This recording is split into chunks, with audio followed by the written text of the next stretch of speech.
O te rā tēnei I whakatūria ai te taone o tautahi, nā ko tētahi o ngā kaupapa nui whakaharahara kua whakaritea ko te ahurei kapahaka o ngā kura o te rohe.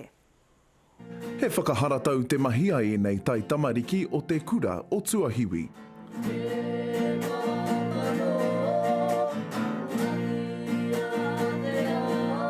E whangaana kia tū ki te papatū waiwai I te ahurei haka o ngā mātāiwi o te Waipounamu. He kaupapa anō, hei whakakotahi mai te iwi, hoi anō mo te orangau me te whanaketanga o te kapahaka, I roto o Waitaha o te Waipounamu whānui. Ara noa ngā kaupapa haka o te Waipounamu, a hei tārangi tū te ngaihe, kai oko I te kura o Tuahiwi, tui atu I ngā mahi haka, me ka hanoki te reo Māori.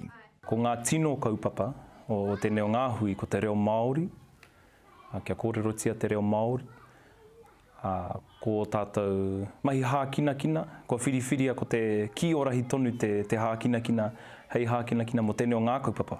Kāore, kore he nui ngā parekura kua pā ki ngā iwi kāinga o te Waipounamu, hei tā Minhinnick he kaupapa tēnei e hiki nā I te wairua o te hapori.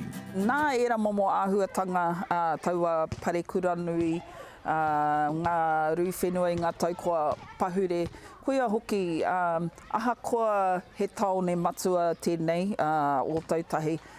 Ko te hāpuri tonu e mohe ana tātou ki a tātou. Engari mo enei kai hāpai I te kaupapa a rānoa ngā hua ka taka mai ki ngā tai tamariki me te hunga tūmata whānui o Waitaha. Ko whakatakoto e mātou tētahi wero ki te hapori. Ko tērā o ngā kapahaka e kāore rātou I te mārama ki te kōrero Māori, kei te pai, engari, me whai tangata kōrero Māori. Kia ko tahi noa. Ka tū te hui nei a te tekau mārima o whiringa ārangi ki te kura whakapūmau o Waitaha ki o tautahi. Whatitiri te wake, te karere.